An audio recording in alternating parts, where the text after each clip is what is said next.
Hello. Hi, you guys. It's MJ from Alta Love and Alta Love TV. As you know, some of you who watched the last video, I've been away on a retreat. I'm still away on a retreat, and this morning, we've been given like a little task, and I've just completed the task and in tandem chatting with a friend in California. I live in the UK, and I'm currently away on this retreat in Cornwall, which is southwest, not far from where I live in Devon. And this has been a women's retreat, and lots of focusing on healing, obviously, and beautiful different aspects. And my friend, as I was doing my journal activity, my friend reminded me, that I'm valuable, and I had a little tear, and that the voice and the sharing is important. And then when I was debating whether or not to make a little sort of diary video sort of thing, I again, more little tears around, like, we can't necessarily expect other people to believe in us or see our vision or believe in our dreams or believe in our visions, yet we ourselves, when we nourish ourselves and when we look after ourselves, that sense of inner faith can be restored. And I'm sure, like a lot of you out there, spending money on ourselves can be difficult. Stepping out of our grind, as it were, like our patterned routine around work and survival, that can be difficult.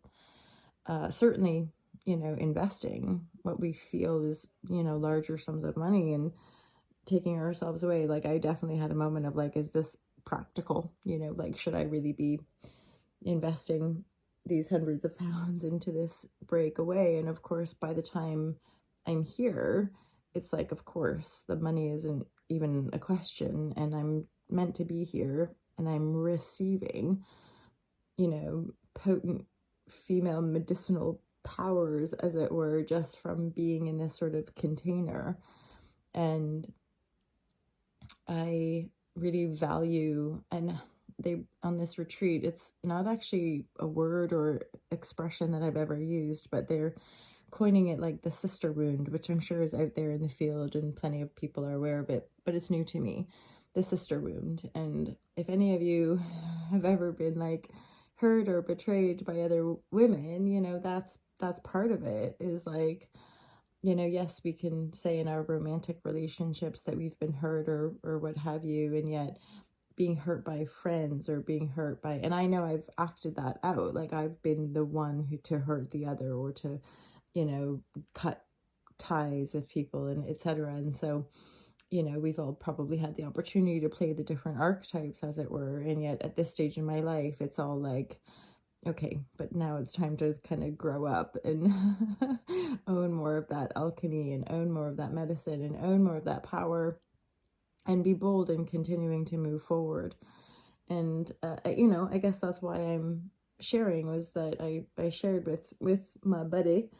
And I know that and often when I'm doing these shares, I jokingly am like, blah, blah, like nobody cares or nobody. And there's obviously an underlying element of shame or a lack of self-worth, which, even being on this retreat, I know that I'm kind of excavating some of those deeper wounds around not belonging and not having value in my voice or value in my presence at all.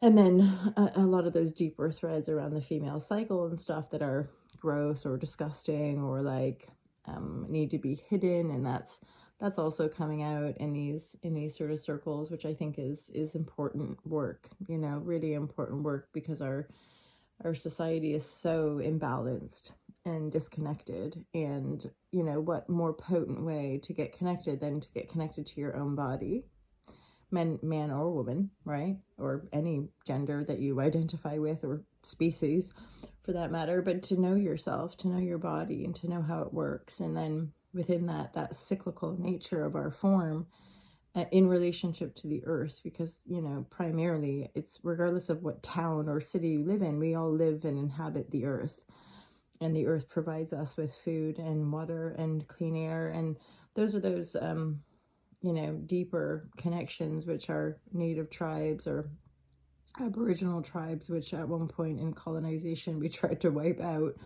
I don't know why I'm laughing. It's not funny, but um well, it's at this point I would say it's almost dissociative, because it's the core of so much of our dissociation, right? Like just fighting and trying to dominate each other, and calling certain people's primitive or what have you is actually completely not the truth. Like it's there's wisdom in all aspects, in all generations, in all outpourings, even things like war and the biggest atrocities. We can learn from these acts of our human nature, and integrate. And even for me, coming through this experience, like stuff that was coming up was self-disgust, but also like layers of resentment and shame that I know at this point in my life are just not serving me. Resenting people for having this, that, or the other, and having this real kind of teenagey, like, screw you people, and having it reflected back to me in a way that I can really see, like, dang, that's just not love.